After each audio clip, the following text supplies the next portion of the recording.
Good morning students. तो आज हम बात करेंगे जो हमारा अग्निपथ है उसमें जो एयरफोर्स का जो फॉर्म आया हुआ है उसमें फिजिक्स के जो मॉडल पेपर 1 की हम बात करेंगे। तो आज हम लोग डिस्कस करेंगे फिजिक्स का पूरा कंप्लीट मॉडल पेपर जिसमें टोटल 25 क्वेश्चंस होंगे। तो एक एक सवाल को हम लोग यहाँ पर सॉल्व करेंगे और इस पेपर को पूरा ध्यान से देखिएगा। पेपर का फॉर्मेट बिल्कुल वही है जो आपके एग्ज़ाम में आएगा।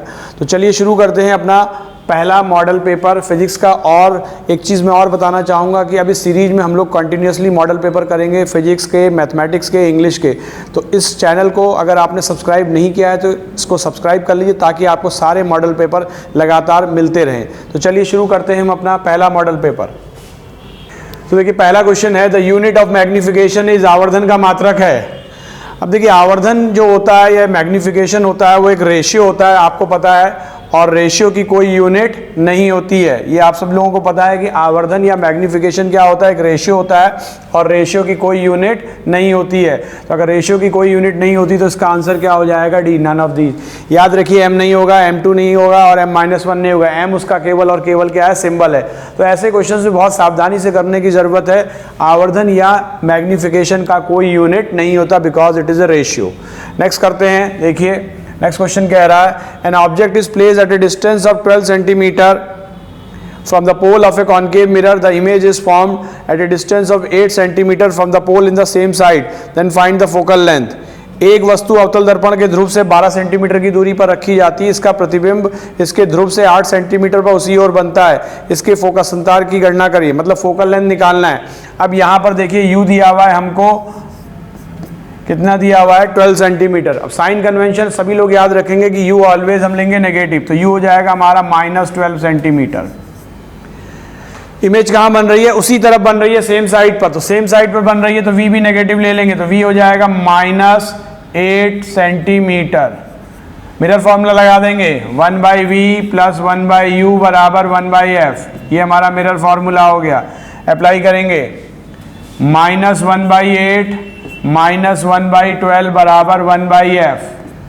एलसीएम ले लेंगे 24 -3 -2 बराबर 1/f। तो हमारा f जो आ जाएगा वो आ जाएगा -24/5।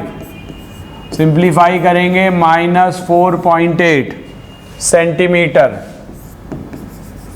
तुम्हारा आंसर क्या हो गया, बी। अब देखिए साइन कन्वेंशन, मिरर कौन सा है, कॉनकेव मिरर है और कॉनकेव मिरर की फोकल लेंथ क्या होती है, नेगेटिव। तो साइन अगर आप प्रॉपरली लगाएंगे तो अपने आप विद साइन आपका आंसर होके चला आएगा। चलिए आगे बढ़ते हैं। नेक्स्ट,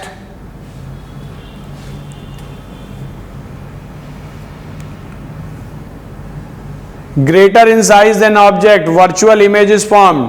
ग्रेटर इन साइज, वस्तु से बड़ा आभासी प्रतिबिंब बनता है। किसमें बनता है ये आपको देखना है। तो ये है, इसका आंसर हो जाएगा हमारे पास कॉनकेव मिरर। सभी को पता है कॉनकेव मिरर या अवतल दर्पण में greater in size than object virtual image is formed, concave mirror हो जाएगा। अगले क्वेश्चन की तरफ बढ़ते हैं। अगला क्वेश्चन है, कांच से वायु में जा रहे प्रकाश के लिए क्रांतिक कोण न्यूनतम होगा। Critical angle of light passing from glass to air is minimum. अब इसके लिए क्रिटिकल एंगल का फॉर्मूला अगर आपको पता है तो आप इसको कर सकते हैं। तो देखिए क्रिटिकल एंगल के लिए फॉर्मूला sin c बराबर 1/n। n क्या है, रिफ्रैक्टिव इंडेक्स। अब रिफ्रैक्टिव इंडेक्स और वेवलेंथ के बीच में ये कॉची का फॉर्मूला अगर आप लोगों ने पढ़ा है तो ये आपको पता होगा, a + b/λ²।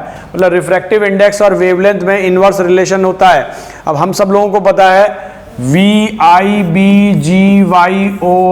विबिग्योर। रेड की वेवलेंथ सबसे ज़्यादा होती करीब करीब 8000 एंगस्ट्रॉम और वायलेट की वेवलेंथ सबसे कम होती है 4000 एंगस्ट्रॉम। इसका मतलब वायलेट की वेवलेंथ सबसे कम है तो वायलेट का रिफ्रैक्टिव इंडेक्स क्या हो जाएगा, सबसे ज़्यादा, यानी n वायलेट जो होगा वो क्या होगा, मैक्सिमम होगा, और n रेड जो होगा वो क्या हो जाएगा, हमारा मिनिमम हो जाएगा।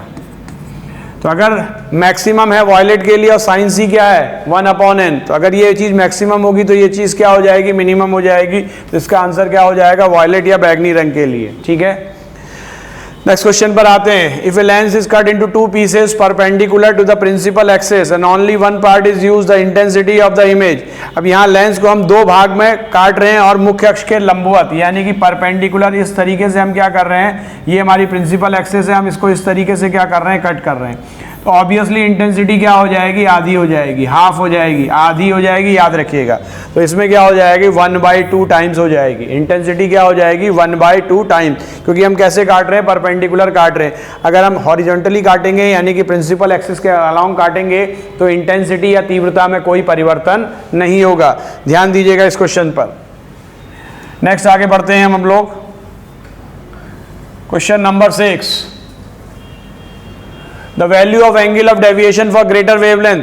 अब एंगल ऑफ डेविएशन जो होता है, अगर हम लोग बात कर रहे हैं कि भाई ये लाइट है, ये वाइट लाइट है,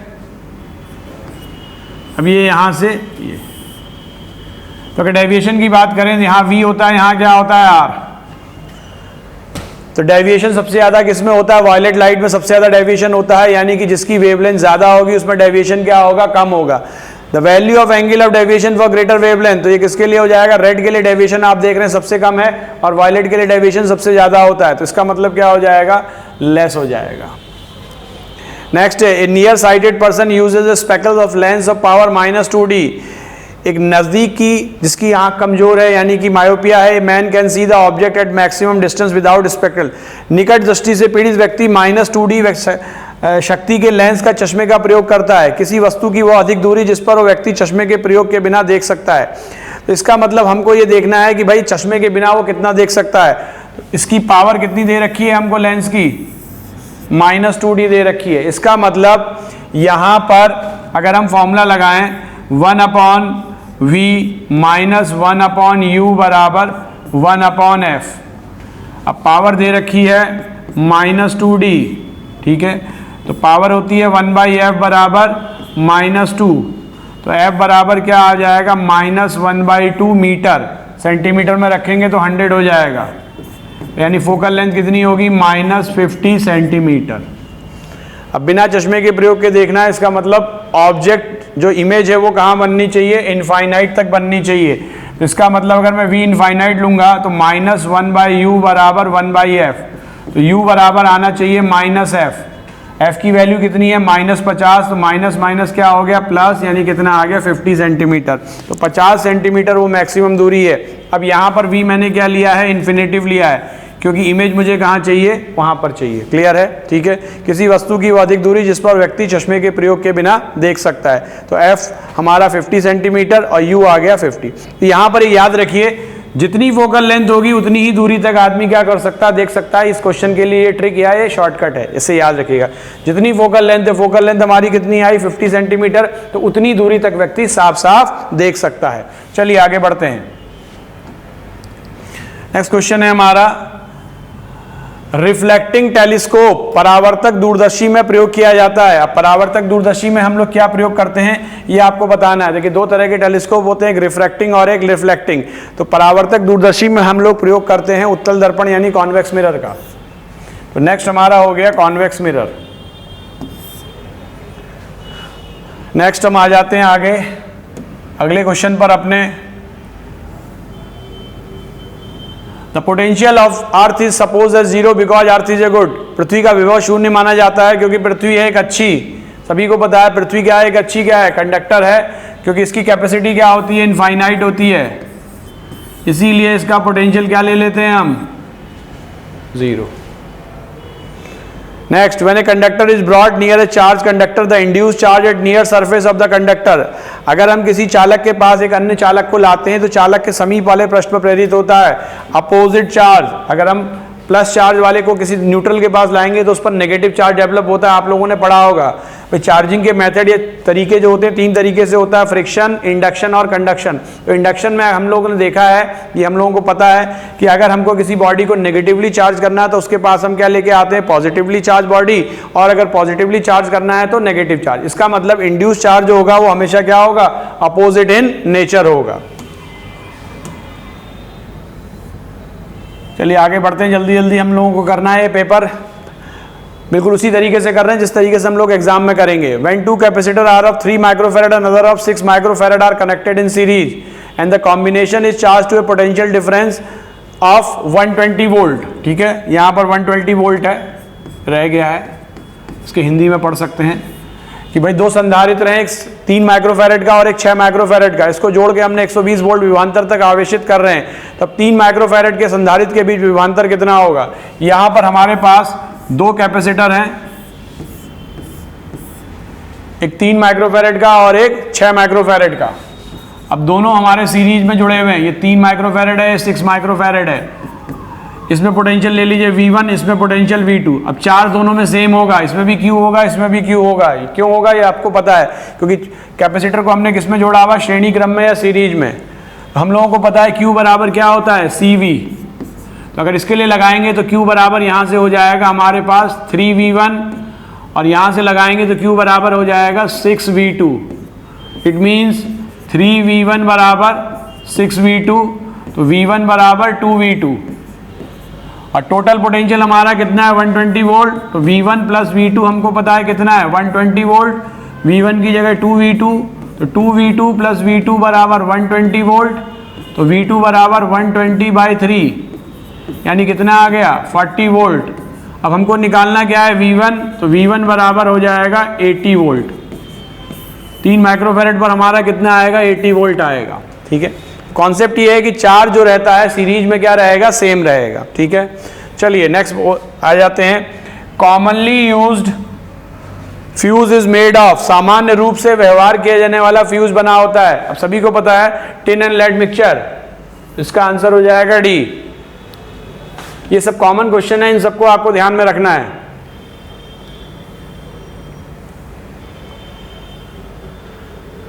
नेक्स्ट क्वेश्चन है temperature coefficient of resistance of a wire is 0.00125 per degree centigrade. At 300 Kelvin its resistance is 1 ohm. The resistance of the wire will be 2 ohm. अब 300 के पर इसका प्रतिरोध 1 ओम है, तो 2 ओम कितने पर होगा। तो इसके लिए हम लोग फॉर्मूला हमको पता है रेजिस्टेंस के लिए, फॉर्मूला जो हमारा है RT बराबर R0 1 प्लस अल्फा टी। अब 300 के पर इसका प्रतिरोध 1 ओम है, तो 1 बराबर R0 1 प्लस अल्फा इंटू 300। 2 पर पूछा है, 2 कितने पर होगा, तो दोबारा से लगा ले। 2 बराबर R0 1 plus alpha T, divide कर लेते हैं तो यहां से आ जाएगा 1/2 बराबर 1 प्लस 300 अल्फा और 1 plus alpha T, cross multiply 1 plus alpha T बराबर 2 प्लस 300 अल्फा। इसको इधर ले आइए, इसको इधर ले जाइए, अल्फा कॉमन ले लीजिए। t माइनस 300, 2 माइनस 1 1, तो t माइनस 300 बराबर 1 अपॉन अल्फा की वैल्यू दे रखी है 0.00125, तो 1 2 3 4 5 0 लगा देते हैं, डिवाइडेड बाय 125, 25 से 5 टाइम्स 4000, 5 से 800, तो यहां से T हो जाएगा 1100 के। तो हमारा टेम्परेचर आ गया 1100 के। तो ये हमारा फॉर्मूला है RT बराबर R0 1 प्लस अल्फा टी। दो डिफरेंट टेम्परेचर पर RT की वैल्यू आपको गिवन है, तो फॉर्मूले का इस्तेमाल करके सिंप्लीफाई कर लिया। एक बात ध्यान रखिएगा कि केल्विन को केल्विन में ही रहने दीजिए, क्योंकि फाइनल आंसर किस में दिया हुआ है, केल्विन में दिया। इसको चेंज ना करिए, क्योंकि चेंज करके फिर अल्टीमेटली आपको क्या होगा, फिर से चेंज करना होगा। तो कोई ज़रूरत नहीं है, आंसर उससे भी क्या आएगा, सेम आएगा। चलिए आगे बढ़ते हैं। To convert a moving coil galvanometer into an ammeter. अब हम लोग सब जानते हैं कि अमीटर के लिए जो आइडियल अमीटर होता है, ये जो अमीटर है उसका रेजिस्टेंस हमको क्या लेना चाहिए, सबसे कम लेना चाहिए, मिनिमम लेना चाहिए, जितना कम से कम रख सकते हैं। और अगर वोल्टमीटर की बात होगी तो वोल्टमीटर का रेजिस्टेंस क्या होता है, सबसे ज़्यादा। आइडियल अमीटर का जो रेजिस्टेंस होता है, अगर हम आइडियल अमीटर की बात करें तो आइडियल अमीटर का रेजिस्टेंस जो होता है वो 0 होता है, और आइडियल वोल्टमीटर का जो रेजिस्टेंस होता है, याद रखिएगा, इनफाइनाइट होता है। तो मतलब हमको रेजिस्टेंस कम रखना है, तो अगर रेजिस्टेंस कम रखना है तो हम क्या करेंगे, स्मॉल रेजिस्टेंस को किसमें जोड़ेंगे, पैरेलल में, जिससे कि इफेक्टिव रेजिस्टेंस क्या हो जाए, बिल्कुल कम हो जाए। ठीक है, याद रखिएगा।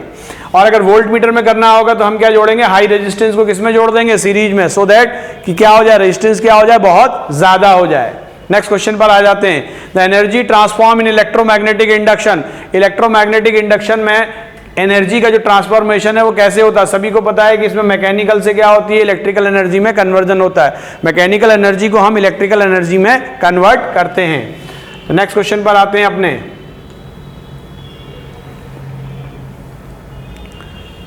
अब ये कह रहा है कि निम्न में से कौन सा संबंध सही है। ये सारी यूनिट्स किसकी है? डिस्टेंस की यूनिट है। तो हम सभी लोगों को पता है कि सबसे बड़ी यूनिट क्या होती है? पार्सेक होती है। उसके बाद क्या होती है? लाइट ईयर होती है। और सबसे छोटी यूनिट क्या होती है? एस्ट्रोनॉमिकल यूनिट होती है।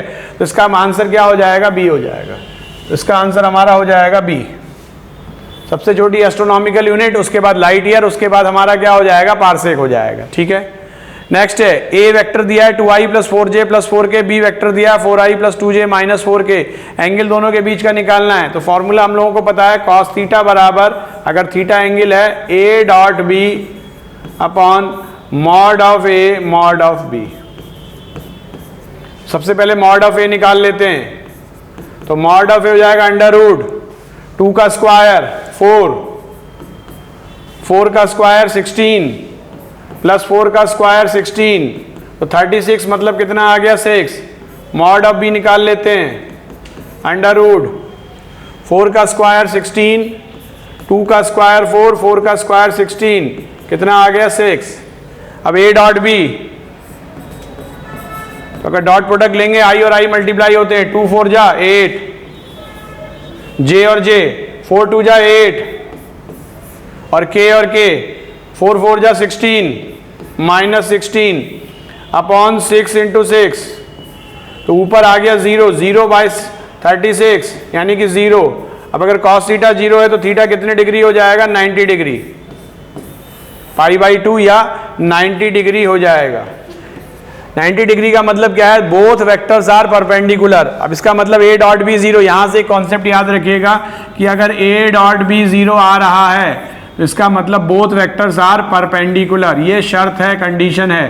ठीक है, अगर दो वेक्टर को हमको चेक करना है कि whether both vectors are perpendicular और नॉट, दो सदिशों को चेक करना है कि लंबवत है या नहीं है, तो उनका डॉट प्रोडक्ट क्या आना चाहिए? 0 आना चाहिए। यहां से हमको पता चल गया। नेक्स्ट क्वेश्चन पर आते हैं अपने।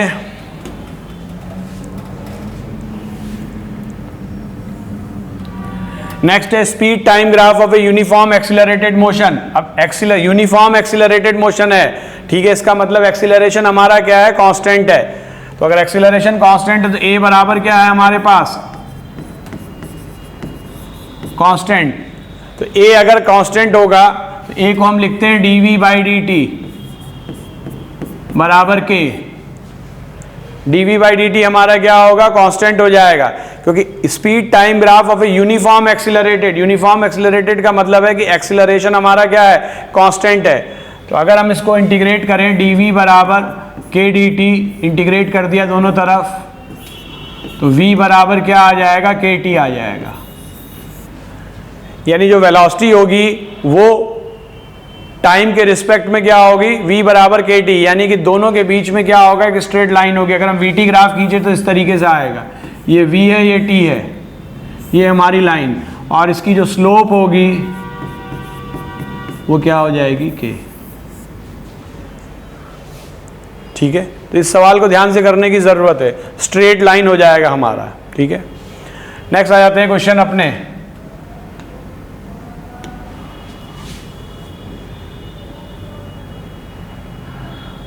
Next question, a particle accelerate from rest at a constant rate for some time and attain a velocity of 8 metre पर सेकेंड। एक पार्टिकल है स्थिर अवस्था से नियत दर से त्वरित होकर 8 मीटर पर सेकंड का वेग प्राप्त करता है। इसके बाद ये कण नियत दर से अवमंदित होकर स्थिर अवस्था प्राप्त करता है, यानी जितना एक्सिलरेशन है उतना ही फिर क्या है? डी एक्सिलरेशन है, और लास्ट में रेस्ट में आ जा रहा है। अब टोटल टाइम हमको दे रखा है, कितना दे रखा है हमको? टोटल टाइम 4 सेकंड दे रखा है भाई। तो चली गई दूरी क्या होगी? अगर हम इसको देखें ध्यान से तो ये दो पार्ट में है हमारे पास।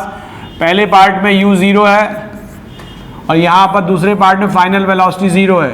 यहाँ पर a एक्सिलरेशन लग रहा है और यहाँ पर a रिटार्डेशन, यानी यहाँ a त्वरण लग रहा है और यहाँ a मंदन लग रहा है। दोनों में मिला के समय हमारे पास कितना है? 4 सेकंड। अगर मैं इसका समय t1 मान लूँ, इसका समय t2 मान लूँ, तो देखिए यहाँ पर अगर मैं इक्वेशन लगाऊंगा और ये वेलोसिटी मुझे दे रखी है 8 मीटर पर सेकेंड, तो चलिए यहाँ पर इक्वेशन लगा देते हैं। v बराबर u प्लस ए टी, ये इक्वेशन लगाएंगे v बराबर u प्लस ए टी। अब अगर इसके लिए लगाएंगे तो v कितना है हमारे पास 8, u कितना है 0, a की जगह a और t की जगह t1, तो मतलब यहाँ से t1 बराबर आ गया हमारे पास 8/a। अब इस पार्ट के लिए लगा देते हैं v बराबर u plus A T, v 0 है, u हमारे पास 8 है, a की जगह -8 t2, तो यहाँ से t2 हमारे पास आ जाएगा 8/a। अब हम लोगों को दे रखा है कि t1 प्लस t2 किसके बराबर है, 4 सेकंड के बराबर है। ध्यान से देखिएगा, t1 प्लस t2 बराबर 4 सेकंड, तो 8/a प्लस 8/a बराबर 4, 16/a बराबर 4, इसका मतलब a बराबर 4। अब a 4 आ गया तो t1 भी 2 सेकंड आएगा 8/4 यानी कि 2 सेकंड, और t2 भी क्या आएगा 8/4 यानी कितना आएगा 2 सेकंड। ये बाकी ऑब्वियस भी था क्योंकि शुरू में 0 है, लास्ट में 0 है, सेम एक्सीलरेशन डी एक्सीलरेशन लग रहा है, तो टाइम क्या रहेगा सेम। अब मुझे डिस्टेंस निकालनी है, जितनी डिस्टेंस ये होगी उतनी डिस्टेंस ये होगी, याद रखिएगा। तो यहाँ पर फॉर्मूला लगा लें डिस्टेंस का, तो डिस्टेंस का अगर फॉर्मूला लगाएंगे तो हमको पता है s बराबर ut plus half A T square, u0 ये कैंसिल हो गया, हाफ a की जगह हमारे पास a कितना आया है 4 आया है, t कितना आया है हमारे पास 2 सेकंड 4 यानी 8 मीटर। तो 8 मीटर ये डिस्टेंस होगी, सेम डिस्टेंस 8 मीटर ये भी होगी, तो टोटल डिस्टेंस जो कवर हो जाएगी वो कितनी हो जाएगी 16 मीटर हो जाएगी। ठीक है, तो सवाल को ध्यान से करने की जरूरत है। नेक्स्ट आ जाते हैं,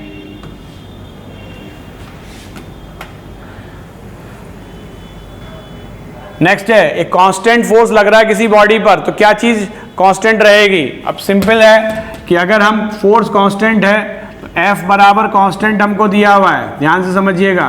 तो F बराबर न्यूटन के सेकंड लॉ से होता है ma, तो ma बराबर कांस्टेंट, मास कांस्टेंट ही होता है, तो a बराबर क्या हो जाएगा कांस्टेंट हो जाएगा, क्योंकि मास या द्रव्यमान हमारा क्या होता है नियत होता है, तो इसका मतलब एक्सीलरेशन या त्वरण हमारा क्या हो जाएगा नियत हो जाएगा। ठीक है, नेक्स्ट है when a body is stationary, अगर कोई बॉडी रुकी हुई है न्यूटन्स फर्स्ट लॉ, तो उस पर लगने वाला नेट फोर्स क्या हो जाएगा 0 हो जाएगा, यानी कि the force acting on it balances each other. ध्यान से यही वाला ऑप्शन होगा, ए नहीं लगाएंगे, ए का मतलब है नो फोर्स।